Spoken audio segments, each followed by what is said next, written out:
Bienvenidos a Certifica, el podcast de EQA sobre el mundo de la certificación de empresas.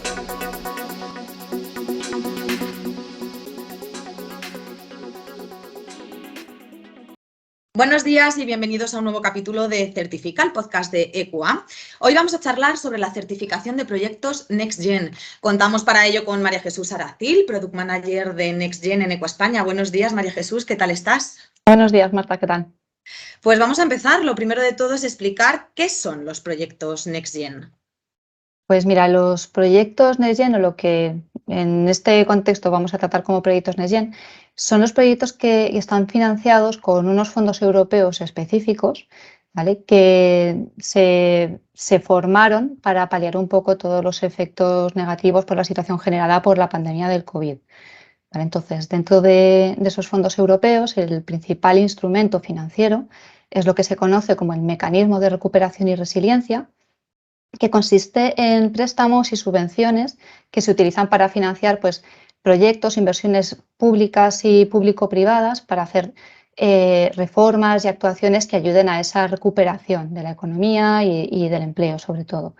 Vale. Entonces, para acogerse a este mecanismo de recuperación, España presentó su Plan de Recuperación, de Transformación y Resiliencia, que seguro que a estas alturas ya le suena a la mayoría de nuestro público, el PRTR, que contiene esa estrategia española para canalizar estos fondos, ¿vale? Y entre ellos se encuentran las figuras de los PERTES, o también llamados proyectos estratégicos para la recuperación y la transformación económica. El primero que salió y que ya está en fase de resolución es el PERTEBEC, que seguro que también es muy conocido por todo el impacto económico que tiene todo el sector de la automoción y que estaba orientado a la fabricación y a potenciar toda la cadena de valor de los vehículos eléctricos y conectados.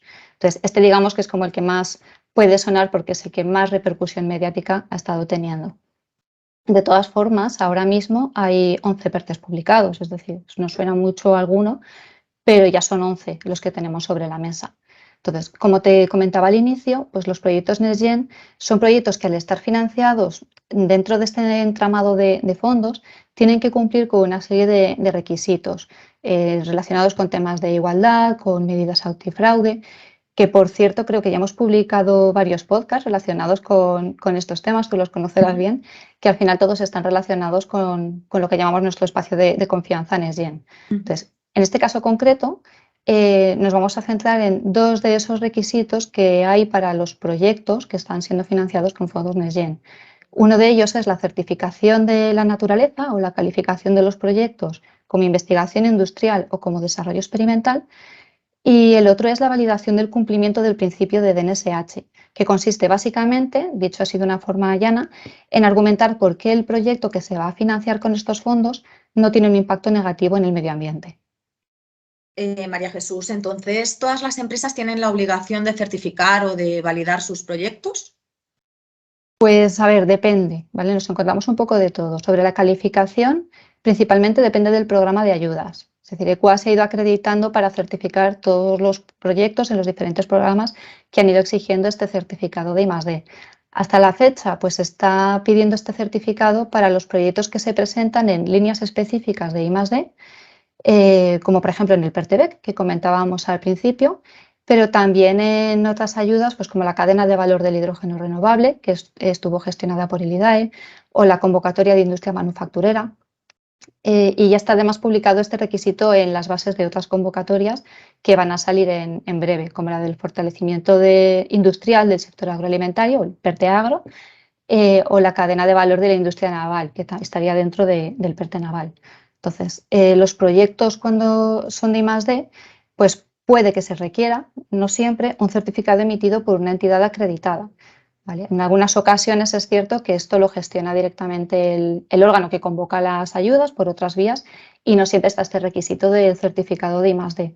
Pero cuando se requiere por una entidad acreditada, nosotros estamos acreditados y estamos prestando este servicio. Con respecto... Sí. No, Perdona, sí, continúa. te digo, con respecto al DNSH, que es un poco el otro producto, el otro certificado que estamos emitiendo, sí es imprescindible que toda actuación que está financiada con fondos que provienen del MRR cumpla con el principio de DNSH, ¿vale? En este caso no hay una opción. Sí es cierto que no se está requiriendo en todos los casos un informe emitido por entidad acreditada. Hay como 3 niveles. En algunos están pidiendo una declaración responsable, en otras convocatorias pues piden una autoevaluación del cumplimiento del principio de DNSH, que es como una memoria en la que las empresas hacen ese autodiagnóstico y de alguna forma justifican que no tiene ese impacto negativo en el medio ambiente.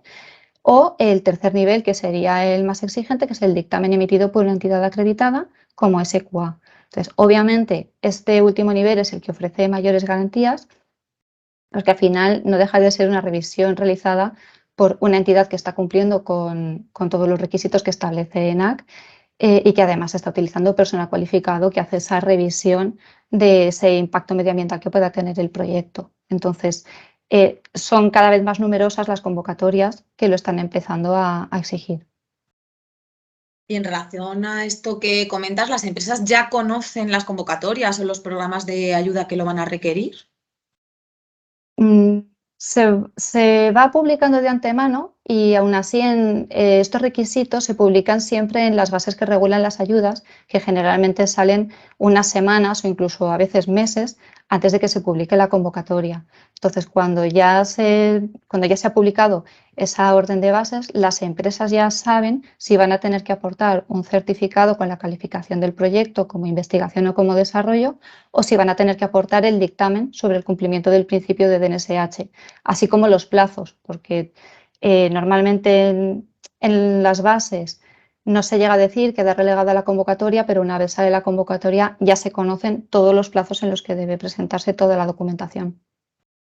Entonces, en cuanto a plazos, entendemos que no son los mismos plazos, aunque el proyecto sea el mismo.